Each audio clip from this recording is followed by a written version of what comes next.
datang di Kampus Pejuang Pendidik, Pendidik Pejuang. Universitas Veteran Bangun Nusantara merupakan institusi pendidikan tinggi yang memiliki motivasi untuk mencetak lulusan yang mandiri, unggul, profesional, berkarakter, dan memiliki nilai-nilai kejuangan.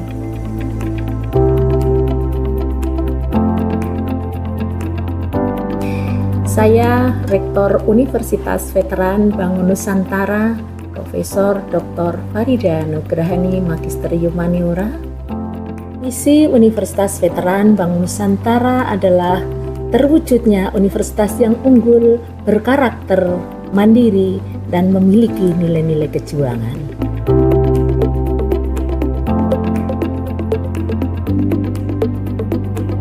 Univet bisa, Univet jaya, Univet unggul luar biasa.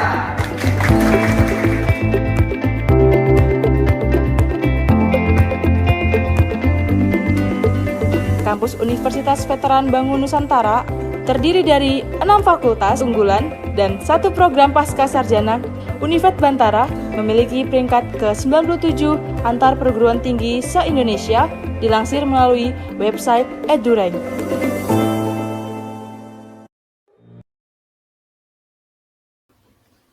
Assalamualaikum warahmatullahi wabarakatuh. Bapak dan Ibu Dewan Penguji Seminar Pendidikan Profesi Guru yang saya hormati, perkenalkan nama saya Hinggar Sulistyowati. Saya adalah mahasiswa PPG Prajabatan gelombang 2 tahun 2024 Universitas Veteran Bangun Nusantara Sukoharjo.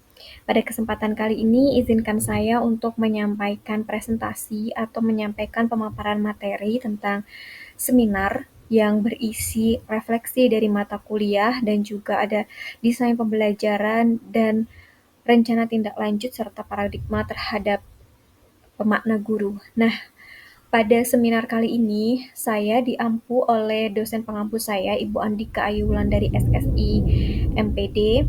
Kemudian tempat PPL saya bertempat di SDN Jombor 3 Sukoharjo dengan Ibu Kepala Sekolahnya adalah Ibu Kristina Puji Rahayu. Langsung saja Bapak Ibu, berikut adalah pemaparan materi saya terkait mata kuliah seminar pendidikan profesi guru. Pada seminar ini ada beberapa hal yang akan dibahas. Yang pertama ada identifikasi diri yang terdiri dari visi terhadap pendidikan di Indonesia. Yang kedua adalah review mata kuliah. Yang ketiga pengalaman belajar yang bermakna. Kemudian ada desain inovasi pembelajaran, ada artefak dan juga produk pengembangannya, ada rencana tindak lanjut, dan yang terakhir adalah paradigma terhadap makna guru. Yang pertama adalah identifikasi diri. Nah, pada identifikasi diri ini saya menuliskan visi untuk pendidikan di Indonesia, di mana visi saya adalah mewujudkan pendidikan di Indonesia yang tidak hanya berfokus pada pencapaian akademik, tetapi juga menumbuhkan karakter, menjunjung nilai-nilai kemanusiaan, dan membekali generasi muda dengan keterampilan abad ke-21. Pendidikan yang berbasis digital dan mampu merangkul semua anak tanpa terkecuali, menciptakan ruang belajar yang adil, inklusif, dan juga bermakna. Nah, di tengah tantangan zaman yang semakin kompleks, pendidikan seharusnya menjadi cahaya yang menuntun generasi penerus bangsa menjadi pribadi yang cerdas, berakhlak mulia, dan siap menghadapi tantangan masa depan. Nah, menumbuhkan karakter di sini adalah kita dapat mengintegrasikannya dengan profil pelajar Pancasila ke dalam pembelajaran. Nah, keterampilan abad ke-21 yang dimaksud antara lain adalah keterampilan berpikir kritis, memecahkan masalah, kreatif, inovatif, dan literasi digital. Nah, masih dengan visi pribadi saya sebagai calon guru adalah dapat menjadi guru yang mampu menanamkan karakter, profil pelajar Pancasila, dan fleksibel terhadap perubahan zaman, di mana fleksibel ini adalah guru dapat menyesuaikan dengan perubahan zaman dan yang serba cepat dan juga instan. Serta saya juga ingin menjadi guru yang dapat meningkatkan potensi dan juga bakat yang dimiliki oleh peserta didik. Jadi visi saya ini adalah wujud komitmen saya terhadap pendidikan di Indonesia, yaitu untuk menumbuhkan karakter dan juga untuk dapat fleksibel dalam menyesuaikan diri dengan perubahan zaman. Selanjutnya masih pada bagian identifikasi diri. Nah, pada bagian ini saya menuliskan hal yang akan saya lakukan untuk mewujudkan visi yang sudah saya sampaikan pada slide sebelumnya. Langkah yang pertama adalah terus mengasah di kemampuan diri saya dengan terlibat aktif dalam berbagai komunitas pendidikan dan mengikuti berbagai macam pelatihan untuk meningkatkan potensi diri sebagai guru yang profesional. Dan mengikuti PPG ini merupakan salah satu komitmen saya untuk mengasah keterampilan saya untuk menjadi guru yang profesional. Nah, kemudian di sekolah kan kita juga ada beberapa komunitas pendidikan seperti KKG, di mana banyak sekali pelatihan, seminar, atau workshop yang bisa kita ikuti untuk meningkatkan keterampilan kita sebagai guru. Kemudian yang kedua adalah melaksanakan pendidikan yang inklusif dan berkeadilan. Nah, pendidikan yang inklusif dan berkeadilan ini maksudnya adalah menyelenggarakan pendidikan yang tidak memandang latar belakang peserta didik, tidak membeda-bedakan, menghargai keberagaman dan juga perbedaan yang ada di dalam kelas, termasuk juga menerapkan pembelajaran yang berdiferensiasi, di mana kita menyediakan pembelajaran yang dapat memenuhi kebutuhan belajar setiap peserta didik. Yang ketiga adalah mengintegrasikan keterampilan belajar abad ke-21. Nah, keterampilan belajar abad ke-21 ini tadi meliputi keterampilan berpikir kritis, pemecahan masalah, kolaborasi, kreativitas, komunikasi, dan juga literasi digital. Nah, sebagai guru kita seharusnya bisa belajar untuk belajar untuk bisa memanfaatkan teknologi dan juga melatih pemecahan masalah peserta didik. Yang terakhir adalah mengedepankan pembentukan karakter dalam setiap proses pembelajaran. Jadi, dengan mengintegrasikan P3 atau profil pelajar Pancasila ke dalam pembelajaran, itu kita salah satu bentuk kita dalam membentuk karakter peserta didik. Nah, dalam perkuliahan PPG Prajabatan ini, dari semester 1 sampai semester 2, ada setidaknya 11 mata kuliah yang sudah kita pelajari. Yang pertama ada Filosofi Pendidikan di Indonesia, kemudian Prinsip Pengajaran dan Asesmen 1 dan 2, Praktik Pengalaman Lapangan 1 dan 2, Pembelajaran Berdiferensiasi, Perspektif Sosiokultural di Indonesia, Pemahaman tentang Peserta Didik, dan di semester 2 ada Pembelajaran Sosial Emosional, Computational Thinking, dan ada Proyek Kepemimpinan. Review mata kuliah yang pertama yaitu pemahaman peserta didik dan pembelajarannya. Dalam mata kuliah ini, saya banyak belajar bahwa menjadi guru bukan hanya sekedar menyampaikan materi saja, tapi saya juga harus mampu memiliki keterampilan dalam memahami peserta didik secara utuh, baik dari aspek kognitif, emosi, budaya, maupun sosial. Nah, mata kuliah ini membantu saya menyadari pentingnya memiliki pemahaman tentang tahapan perkembangan peserta didik, sehingga saya dapat menentukan strategi pembelajaran yang tepat. Mata kuliah ini memberikan kerangka praktis agar pembelajaran benar-benar berpihak kepada peserta didik dengan mengenali latar belakang budaya dan tingkat kemampuannya. Selain itu, saya juga menyadari bahwa lingkungan belajar tidak hanya dibentuk di sekolah saja, tetapi juga perlu melibatkan keluarga dan masyarakat, serta pentingnya pendekatan disiplin yang positif. Nah, salah satu pengalaman belajar yang berguna bagi saya adalah ketika saya harus menyusun rancangan pembelajaran yang disesuaikan dengan latar belakang peserta didik yang beragam. Jadi harus ada analisis karakteristik peserta didik. Kemudian saya juga menyesuaikannya dengan tahapan perkembangan peserta didik. Proses ini tidak hanya memperkaya pengetahuan saya, tetapi juga melatih kemampuan saya dalam berpikir kritis dan juga menyesuaikan pembelajaran dengan karakteristik peserta didik. Review mata kuliah yang kedua yaitu pembelajaran berdiferensiasi. Nah, selama mengikuti perkuliahan pembelajaran berdiferensiasi ini, saya dibekali dengan berbagai konsep penting tentang diferensiasi, jenis-jenis pembelajarannya, kemudian bagaimana kita sebagai guru mengidentifikasi kebutuhan belajar peserta didik melalui asesmen diagnostik. Nah, asesmen diagnostik sendiri ini terdiri dari 2 jenis, yaitu asesmen diagnostik kognitif dan non-kognitif. Asesmen diagnostik kognitif ini dilakukan untuk mengetahui pengetahuan awal peserta didik terhadap materi yang akan dilakukan atau kesiapan belajar mereka. Kemudian, asesmen diagnostik non-kognitif ini difokuskan pada contohnya learning profile atau minat dan bakat mereka. Kemudian materi pembelajaran berdiferensiasi seperti diferensiasi konten, produk, proses, dan juga lingkungan belajar memberikan gambaran yang konkret tentang bagaimana pembelajaran dapat memenuhi kebutuhan belajar seluruh peserta didik tanpa harus membuat rancangan pembelajaran yang berbeda. Nah, pemahaman tentang pentingnya mengenali kesiapan belajar, minat, dan profil belajar peserta didik menjadi dasar dalam menyusun strategi pembelajaran berdiferensiasi. Nah, pengalaman belajar yang menarik dan berguna bagi saya adalah ketika membahas tentang implementasi pembelajaran berdiferensiasi serta bagaimana merancang dan mengevaluasi pembelajaran tersebut. Jadi, pengalaman tersebut bermakna bagi saya karena saya belajar untuk merancang, mengimplementasikan, dan mengevaluasi pembelajaran berdiferensiasi. Review mata kuliah yang selanjutnya adalah pembelajaran sosial emosional. Nah, pada mata kuliah pembelajaran sosial emosional ini memberikan pemahaman yang penting bagi saya sebagai calon guru bahwa peran guru sekali lagi tidak hanya mengajar tetapi juga membentuk karakter, emosi, dan keterampilan sosial peserta didik. Melalui konsep CASEL, yang terdiri dari 5 kompetensi utama yaitu self-awareness, social awareness, kemudian self-management, relationship skill, dan juga responsible decision making. Dari kelima kompetensi tersebut, harapannya dapat dikembangkan dalam diri peserta didik. Saya juga memahami bahwa pendekatan experiential learning atau pembelajaran yang didasarkan pada pengalaman langsung peserta didik sangat efektif untuk menanamkan nilai sosial emosional secara bermakna. Nah, pembelajaran sosial emosional mendorong saya untuk menjadi guru yang tidak hanya menyampaikan materi tetapi juga menjadi teladan, menciptakan lingkungan belajar yang aman serta mampu merancang pembelajaran yang mengintegrasikan aspek sosial emosional dalam kehidupan nyata peserta didik.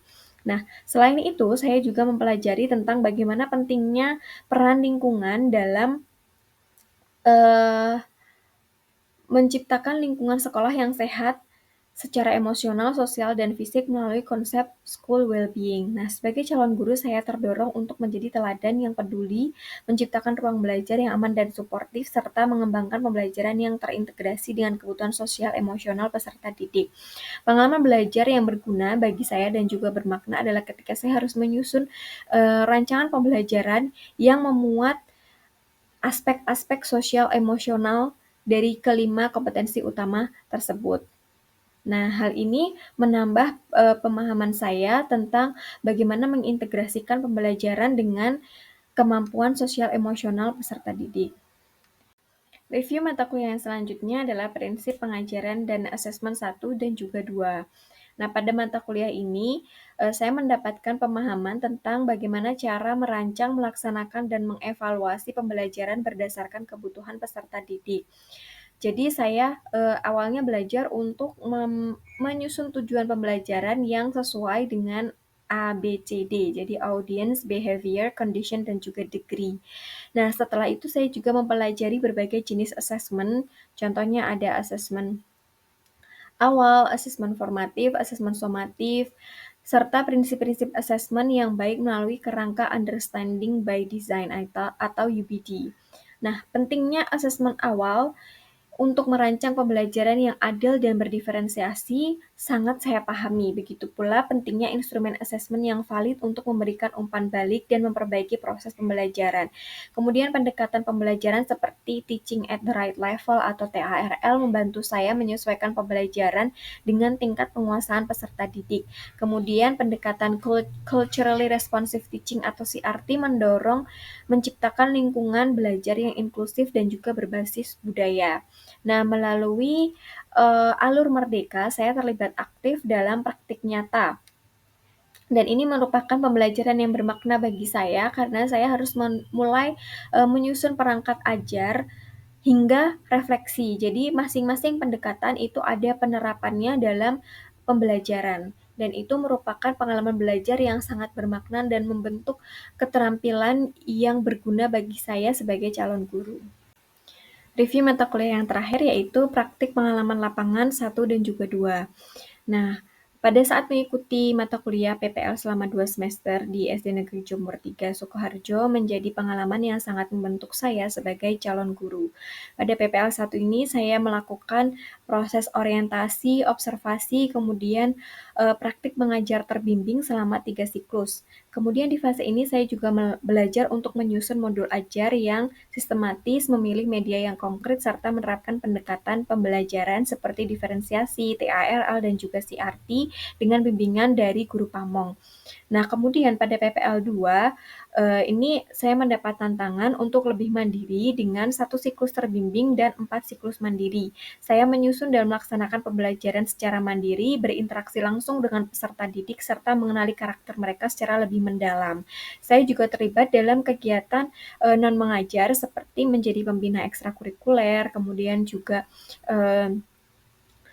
melaksanakan kegiatan proyek seperti contohnya membuat batik jemputan, kemudian melakukan gelar karya, mengikuti event-event seperti perayaan Hari Kartini, Hari Pendidikan, dan lain sebagainya.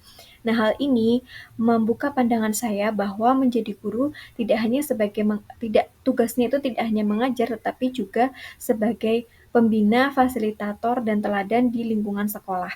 Nah, pengalaman ini menegaskan bagi saya bahwa menjadi guru bukan hanya soal menyampaikan materi, tetapi juga membangun hubungan yang baik dengan memahami kebutuhan siswa dan terus belajar dari praktik nyata. Dan pengalaman belajar yang bermakna bagi saya adalah ketika saya harus menyusun pembelajaran yang kreatif dan juga inovatif bagi peserta didik.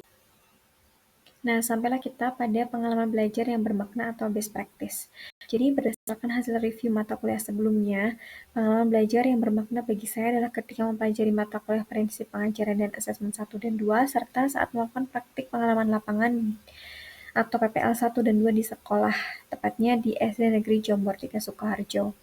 Nah, salah satu pengalaman belajar yang paling bermakna adalah ketika saya belajar untuk menyusun instrumen. Pertama sebelum menyusun instrumen itu menyusun tujuan pembelajaran dulu. Jadi benar-benar praktik bagaimana menyusun tujuan pembelajaran sesuai dengan unsur ABCD. Kemudian menyusun instrumen asesmen yang valid didasarkan pada tujuan tersebut dan disesuaikan dengan karakteristik peserta didik. Nah, pengetahuan ini langsung saya terapkan saat menyusun modul ajar dan melaksanakan siklus pembelajaran dalam PPL. Saya menyadari bahwa asesmen bukan hanya alat ukur hasil, tetapi juga sebagai alat reflektif untuk memperbaiki proses mengajar secara berkelanjutan. Jadi dalam proses kita melakukan asesmen itu kan kita mendapatkan hasil dari pembelajaran itu, kemudian hasil tersebut bisa kita gunakan untuk melakukan perbaikan pembelajaran berikutnya. Nah, dalam praktiknya, asesmen awal sangat membantu saya dalam memetakan kebutuhan peserta didik sehingga saya dapat merancang pembelajaran yang adil dan berdiferensiasi. Seperti yang saya paparkan sebelumnya pada bagian pembelajaran berdiferensiasi itu ada asesmen awal di mana asesmen tersebut penting sekali untuk melakukan analisis awal untuk mengenal sampai mana pengetahuan mereka, kemudian gaya belajarnya dan juga minatnya terhadap materi yang akan disampaikan. Nah, kedua mata kuliah ini menurut saya saling melengkapi, di mana PPL ini menjadi wadah untuk menguji dan memperkuat apa yang saya pelajari secara teori dalam mata kuliah PPA, dan seluruh proses mulai dari merancang, mengajar, merefleksi, hingga melakukan tindak lanjut, ini dapat membuat diri saya menjadi guru yang lebih peka, adaptif, dan juga kreatif. Pengalaman yang bermakna pada asesmen dan juga PPL ya. Yang pertama itu memahami karakter peserta didik. Nah, dalam setiap mata kuliah ya, hampir semua mata kuliah itu pasti kita diberikan pemahaman tentang bagaimana memahami karakter peserta didik. Jadi bagaimana mengenalnya, bagaimana melakukan asesmen. Nah, utamanya di PPA ini atau prinsip pengajaran dan asesmen 1 dan 2, mahasiswa diberikan pemahaman tentang bagaimana mengenal, memahami, dan memetakan karakter peserta didik. Nah, pada kegiatan PPL di SD Negeri Jombor 3, saya bertemu peserta didik yang memiliki karakter yang beragam. dan bervariasi. Nah, setiap anak tentu memiliki cara belajar, minat, bakat, dan kemampuan yang berbeda-beda. Nah, dengan mengintegrasikan keilmuan yang didapatkan saat mengikuti perkuliahan, ya saya sebagai calon guru harus memiliki kemampuan untuk memahami karakter peserta didik. Kemudian yang kedua adalah merancang dan melaksanakan pembelajaran.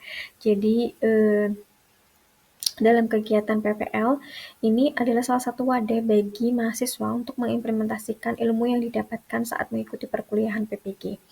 Nah, saya ini dalam proses perkuliahan itu sudah pernah menelaah, jadi mengamati, mengobservasi, kemudian mempelajari hingga merancang dan mengimplementasikan secara mandiri perangkat ajar yang sudah saya susun ke dalam sebuah pembelajaran. Nah, hal ini dapat menjadikan pengalaman belajar yang bermakna bagi saya karena sebagai calon guru profesional, tentu saya dituntut untuk bisa merancang pembelajaran yang kreatif dan juga inovatif. Nah, sampailah kita pada desain inovasi pembelajaran. Saya mendasarkan desain inovasi saya pada pengalaman mengajar yang sudah saya lakukan di PPL 1 dan juga 2, di mana saya menghadapi sebuah tantangan di mana banyak peserta didik yang mengalami kesulitan atau hasil belajarnya ini tidak sesuai dengan standar minimal. Jadi, pada materi tertentu. Nah, ini kemudian dari analisis tersebut saya menggunakan pendekatan CRT atau Culturally Responsive Teaching, di mana pendekatan ini lebih mendekatkan peserta didik dengan kehidupan nyata mereka dalam kehidupan sehari-hari. Jadi dan juga mengintegrasikan unsur budaya ke dalam pembelajaran. Nah, dengan pendekatan CRT ini diharapkan peserta didik nanti mampu memahami materi secara lebih inklusif dan juga lebih menyeluruh dan lebih bermakna. Kemudian, karena di awal visi tadi saya menyebutkan bahwa harus ada integrasi antara teknologi dalam pembelajaran. Nah, integrasi teknologi yang saya masukkan ke dalam desain saya adalah video pembelajaran animasi yang itu dapat lebih jadi animasinya itu berhubungan dengan kehidupan siswa. Jadi erat sekali dengan kehidupan sehari-hari peserta didik. Nah, model yang saya gunakan adalah problem based learning. Nah, ini berhubungan dengan kemampuan mereka dalam memecahkan masalah dan berpikir kritis. Dan selanjutnya media yang saya gunakan adalah media konkret. Ini berhubungan dengan tingkat perkembangan peserta didik. Jadi pada usia, karena ini sasaran saya adalah kelas 2 sekolah dasar, jadi usia mereka masih berada di tahap operasional konkret. Nah, pada tahapan ini mereka masih membutuhkan media-media yang konkret untuk memahami suatu materi. Nah, media yang saya gunakan adalah media konkret, yaitu berupa camilan tradisional dan juga alat peraga yang saya gunakan agar mereka mendapatkan pemahaman yang lebih dalam lagi adalah menggunakan papan pecahan. Nah, harapannya dengan alat peraga yang saya gunakan ini dan juga media yang ada, mereka itu dapat melakukan pembelajaran experiential learning, jadi mengalami sendiri pembelajaran tersebut, mereka mempraktekkan langsung, dan mereka membangun pemahaman yang lebih inklusif. Kemudian, kedua hal tadi diintegrasikan dengan pendekatan CRT agar lebih relevan dalam kehidupan budaya peserta didik. Nah, peserta didik ini juga harus bisa terlibat aktif dalam pembelajaran. Jadi dengan adanya video pembelajaran, kemudian adanya media konkret, adanya alat peraga, itu dapat meningkatkan keaktifan mereka dalam pembelajaran. Selain itu, saya juga menyisipkan unsur digital atau unsur teknologi ke dalam pembelajaran, yaitu dengan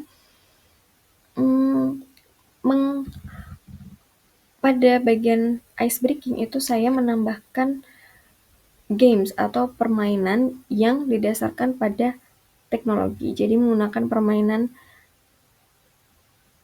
interaktif begitu ya.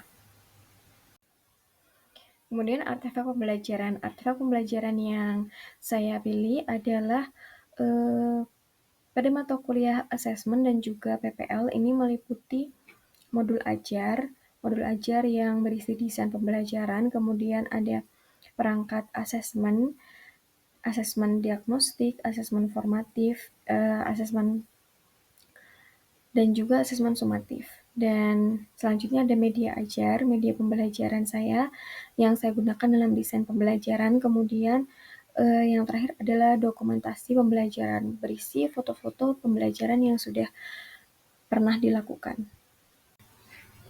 Produk pengembangan artefak saya berupa luaran kumpulan modul CRT untuk SD. Nah, ini berupa HKI. Dan modul ajar tersebut berisi tentang pendekatan CRT dalam pembelajaran dan tidak hanya dari satu kelas saja, dari berbagai kelas dan dari berbagai mata pelajaran. Harapannya dengan adanya produk ini dapat memberikan inspirasi bagi guru yang lain untuk menyusun pembelajaran menggunakan pendekatan CRT. Nah, kemudian luaran yang lain itu adalah luaran berupa pada mata kuliah PPDB. Hanya saja LOA-nya itu belum keluar, jadi belum rilis. Baru pada proses submit dan juga sudah proses mereview. Kemudian artikel itu berisi tentang bagaimana menciptakan lingkungan belajar yang aman dan nyaman bagi peserta didik dan lebih berfokus pada kasus seperti bullying di sekolah, bagaimana penanganan sekolah, dan bagaimana kita sebagai guru dapat mencegah terjadinya bullying di sekolah. Nah, selanjutnya ada artikel PTK. Nah, artikel PTK ini juga baru tahap submit. Artikel ini didasarkan pada permasalahan di kelas, kemudian kita menyusun solusi dari permasalahan tersebut dalam siklus-siklus pembelajaran. Kemudian rencana tindak lanjut. Nah, rencana tindak lanjut yang akan saya lakukan setelah melakukan menyusun desain pembelajaran, merefleksikan visi dan juga mata kuliah, ada beberapa tindak lanjut. Yang pertama adalah memahami karakteristik peserta didik. Nah, di sini memahami karakteristik peserta didik dapat dilakukan dengan melakukan asesmen awal atau asesmen diagnostik dan juga melakukan pendekatan personal kepada peserta didik. Jadi tidak ada sekat antara guru dan juga siswa dalam artian untuk saling bercerita gitu ya, murid bercerita dengan gurunya dan juga meningkatkan kepekaan emosional dalam mengenali karakter peserta didik. Yang kedua adalah mengembangkan media interaktif. Nah, media interaktif ini juga tadi didasarkan pada literasi digital ya. Jadi kemampuan mengintegrasikan teknologi ke dalam pembelajaran. Nah, salah satu caranya itu dengan menganalisis kebutuhan belajar peserta didik, kemudian menyusun media pembelajaran yang dapat memantik keaktifan peserta didik.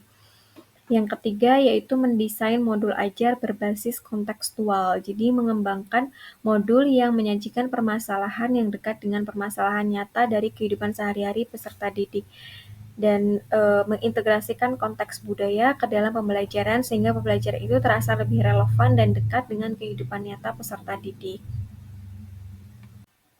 Selanjutnya, saya akan membahas tentang paradigma terhadap makna guru sebelum melakukan refleksi. Jadi, bagi saya, guru adalah sosok pendidik yang tidak hanya mengajarkan ilmu pengetahuan, tetapi juga menanamkan nilai-nilai kehidupan, membentuk karakter, dan membimbing peserta didik menjadi pribadi yang utuh dan berdaya saing di abad ke-21. Nah, di tengah arus globalisasi dan kemajuan teknologi yang begitu cepat, guru harus mampu bertransformasi menjadi fasilitator pembelajaran yang kreatif, inklusif, dan adaptif terhadap perubahan zaman. Guru bukan hanya sumber informasi, tetapi juga teladan dalam berperilaku, berpikir, dan juga bersikap. Guru harus mampu menghadirkan pembelajaran yang berpihak kepada peserta didik, adil dan bermakna, serta membangun ruang yang aman bagi setiap siswa, termasuk mereka yang berasal dari latar belakang yang beragam dan memiliki keterbatasan untuk belajar di sekolah tanpa ada gangguan atau diskriminasi dari pihak tertentu. Jadi paradigma saya terhadap makna guru sebelum melakukan refleksi yaitu cerminan saya dari visi pendidikan terhadap diri saya sebagai calon guru, di mana lebih menekankan kepada menumbuhkan karakter, kemudian keterampilan belajar di abad ke-21 tentang pemikiran bernalar kritis, juga pemecahan masalah, literasi digital, dan lain sebagainya. Nah, guru itu fungsinya adalah sebagai fasilitator. Tidak mungkin tidak hanya sekedar mengajar, tapi juga sebagai pendamping, sebagai teman, dan intinya bisa beradaptasi dengan sangat baik di dalam perubahan zaman yang sangat dinamis. Dan sampailah kita pada penghujung presentasi kali ini, yaitu paradigma terhadap makna guru setelah saya melakukan refleksi. Jadi setelah menjalani proses perkuliahan selama PPG, terdapat sedikit perubahan paradigma terhadap makna guru pada diri saya, di mana sebelumnya saya hanya berfokus pada peran guru dalam menanamkan karakter dan menciptakan ruang belajar yang aman dan nyaman bagi peserta didik. Namun setelah mengalami perkuliahan PPG, pandangan saya tentang sosok guru menjadi lebih luas, di mana saya belajar bahwa setiap peserta didik ini memiliki latar belakang, potensi, dan juga cara belajar yang berbeda. Oleh karena itu, seyogianya sebagai seorang guru, kita harus memiliki kemampuan dalam mengenal karakteristik peserta didik yang beragam dan menyelenggarakan pembelajaran yang adil, inklusif, aman, dan mendorong peserta didik untuk berpikir kritis, kolaboratif, dan juga ekspresif, dan mengembangkan keterampilan abad ke-21. Nah, paradigma saya yang dari sebelumnya guru hanya berorientasi pada hasil, kini menjadi guru yang membimbing siswa untuk lebih bertumbuh. Dan saya ingin menjadi guru yang terus belajar, berpihak pada peserta didik, dan hadir dengan hati dalam setiap proses pendidikan.